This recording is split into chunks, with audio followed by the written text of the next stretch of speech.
योगी होकर और दूसरे की निंदा करोगे? मद मांस अरु भांग जो भके, और अभी भी तुमसे मांस नहीं छूटा, मदिरा नहीं छूटी, और अभी भी तुम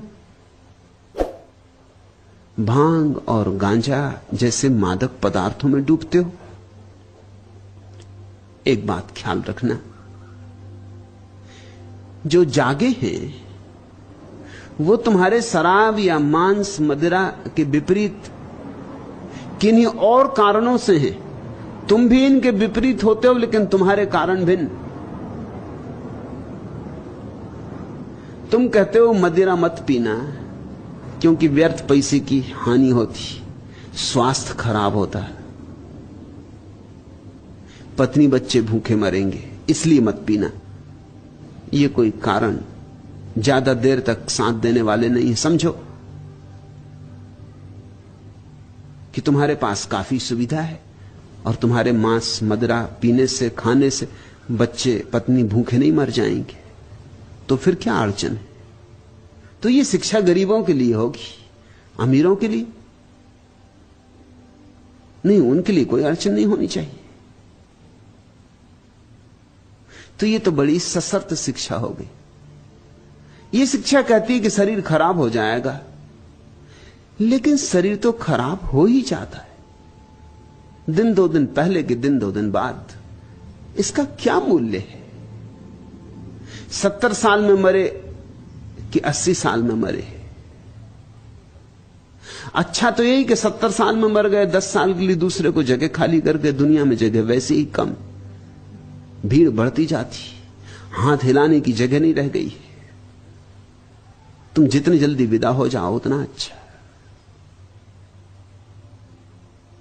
तो 10 साल ज्यादा जी गए, इससे कुछ दुनिया का हित नहीं है, न मनुष्य जाति का कोई कल्याण। फिर 10 साल पहले मरे कि 10 साल बाद मरे, फर्क क्या पड़ता है?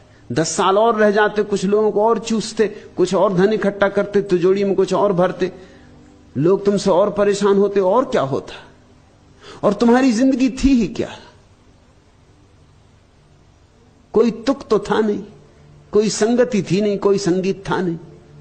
लंबा जी के भी क्या करोगे? ये तर्क कोई काम नहीं आने वाले, और फिर ये तर्क सही भी नहीं, क्योंकि शराब पीने वाले भी लंबे जीते देखे जाते। शराबी जल्दी नहीं मरते। अगर जल्दी मरना और देर से मरना यही प्रमाणिक हो तो बड़ी अड़चन हो जाएगी। शंकराचार्य 33 साल में मर गए। इसका क्या यह अर्थ होगा कि धर्म से सावधान? विवेकानंद 34 साल में मर गए। इसका क्या अर्थ होगा? इसका अर्थ यह होगा कि भाई बचना, धर्म इत्यादि में मत लगना।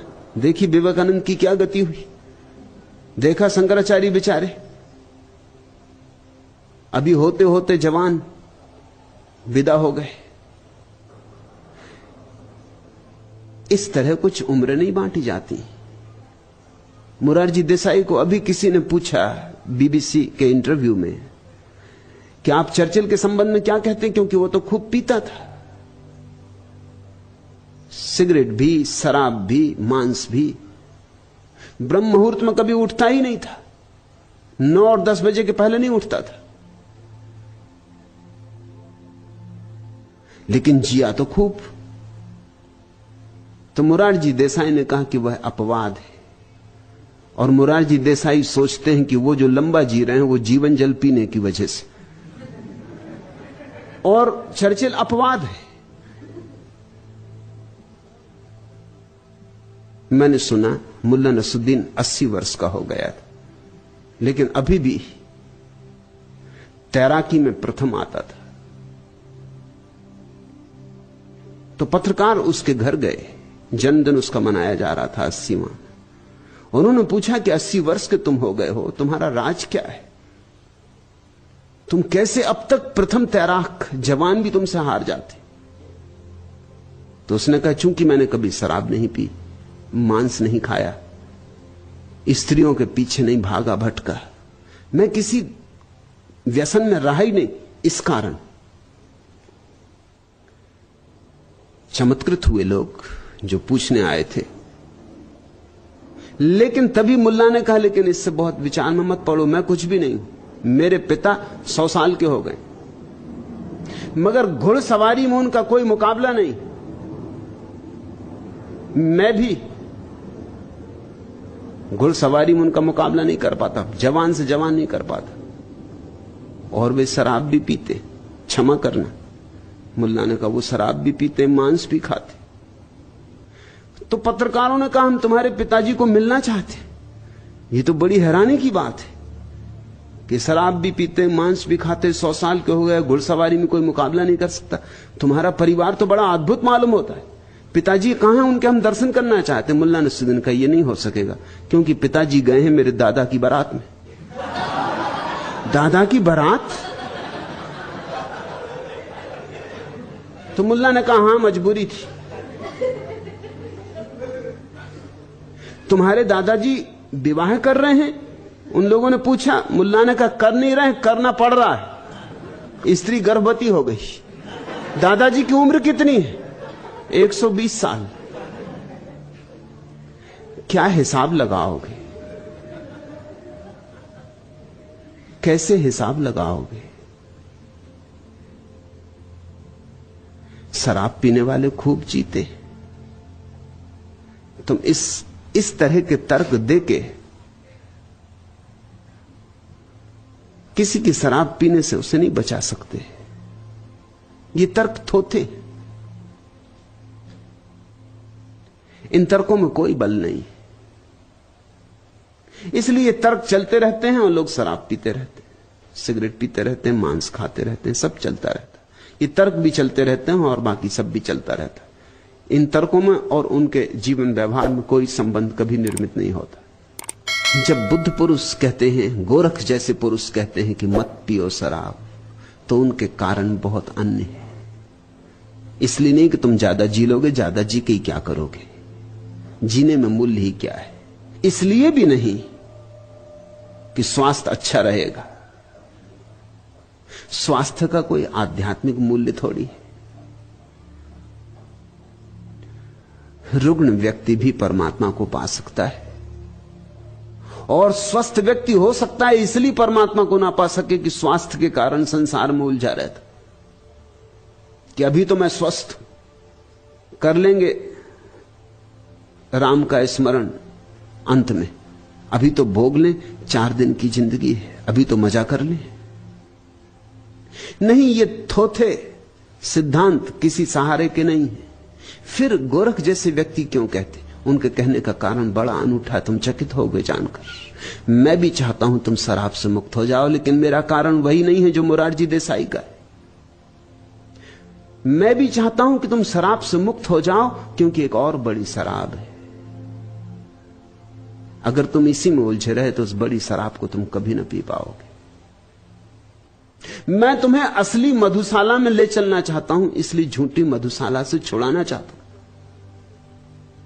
परमात्मा शराब है, और ऐसी शराब कि जिसने पी सदा के लिए पी ली, और ऐसी बेहोशी कि आई तो आई, और ऐसी बेखुदी कि फिर कभी टूटती नहीं।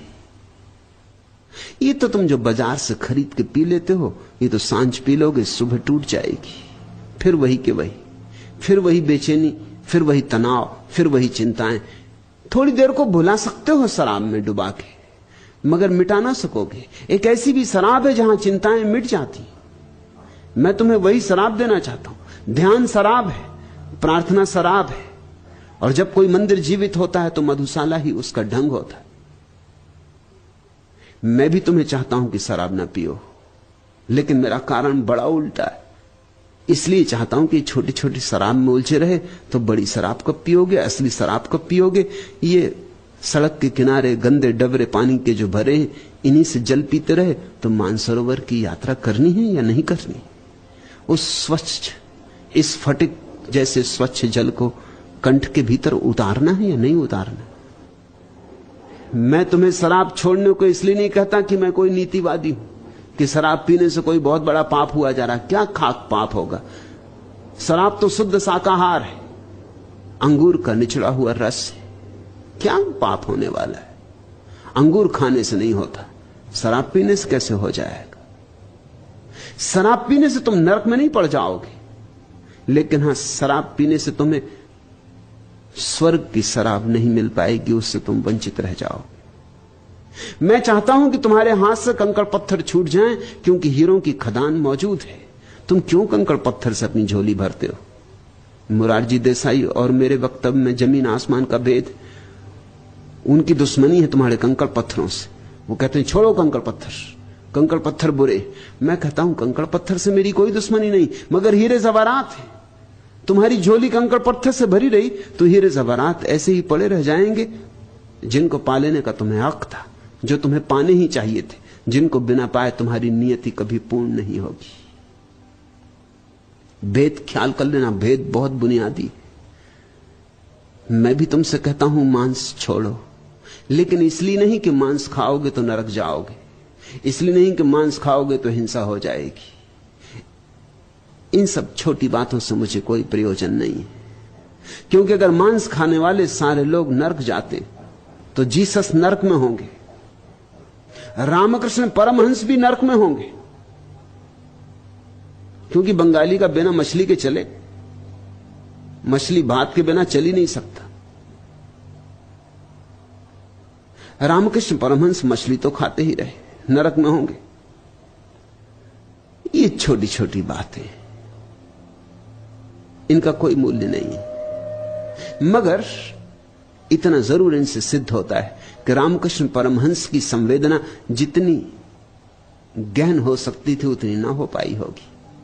थोड़ा सा पर्दा रह गया।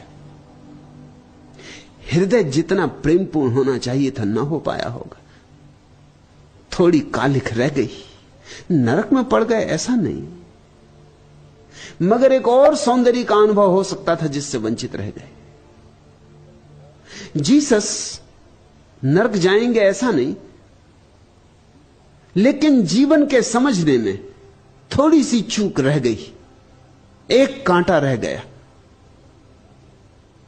वह कांटा भी निकल सकता था, निकल ही जाना चाहिए था। और मुझे लगता है कि जीसस अगर थोड़े ज्यादा दिन जिंदा रह गए होते, जवान मर गए, मार डाले गए, तो शायद कांटा निकल जाता। अभी उम्र कम थी और सारे लोग मांसाहारी थे जिनके बीच वो पैदा हुए थे। थोड़ी उम्र पकती, थोड़ा बोध गहन होता, थोड़े परमात्मा का साक्षात्कार और सघन होता, तो निश्चित ही मांसाहार छूट जाता। क्योंकि अंतिम अवस्था में जिसे सब तरफ परमात्मा दिखाई पड़ने लगा, वह अपने भोजन के लिए किसी के जीवन की हत्या करेगा, यह सोचना असंभव है। तो मैं इसलिए नहीं कहता कि मांसाहार पाप है कि इस पाप के परिणाम में तुम्हें नरक भुगतना होगा, बल्कि इसलिए कहता हूं कि मांसाहार तुम्हारी संवेदनशीलता को कम करता है, तुम्हारी संवेदनशीलता की सूक्ष्मता छिन जाती। तुम्हारे भीतर से जितना शुद्ध संगीत पैदा हो सकता है नहीं हो सकेगा। तुमने अपनी वीणा में बड़े मोटे और खुरदरे तार लगा लिए, संगीत तो होगा, गीत भी पैदा होगा, लेकिन मोटे और खुरदरे और सस्ते तार लगा लिए, जबकि महीन अभिजात सूक्ष्म तार उपलब्ध थे। तुमने अपनी वीणा के साथ दुर्व्यवहार कर लिया है। नहीं कि तुम नरक में पड़ोगे क्योंकि तुमने वीणा में खुरदरे तार लगा लिए। और यह ध्यान रखना कि जब तुम मांसाहार करते हो तो तुमने किसी को मारा, इस भ्रांति में मत पड़ना, क्योंकि मर तो कोई सकता नहीं। इसलिए पाप यह नहीं है कि तुमने किसी को मार डाला, मृत्यु तो यहां होती ही नहीं, मारने का तो कोई उपाय ही नहीं, सिर्फ तुमने देह छीन ली एक आत्मा की, वह आत्मा नई देह ले लेगी। सवाल हत्या का नहीं है, सवाल इसका है कि तुम देह छीन सके। सवाल तुम्हारा है। वह आत्मा तो नई देह ले लेगी, नया गर्भ ले लेगी, कोई मरता नहीं है।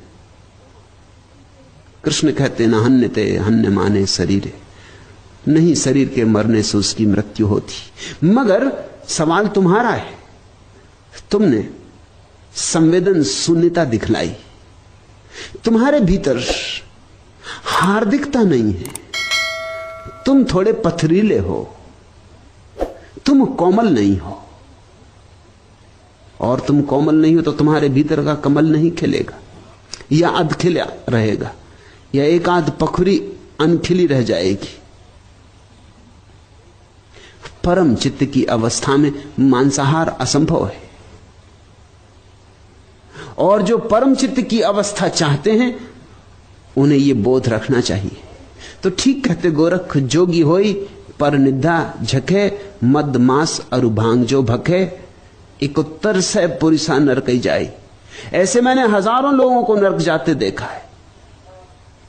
सती सती भासत श्री गोरख राय, मैं सच सच कह रहा हूं, किसी की निंदा नहीं कर रहा हूं, जो तथ्य है उतना ही निवेदन कर रहा हूं।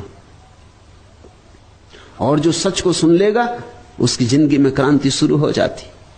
अब रही मुश्किल पड़ी, गाड़े दो काम, सांचे से तो जग नहीं, झूठे मिले न राम।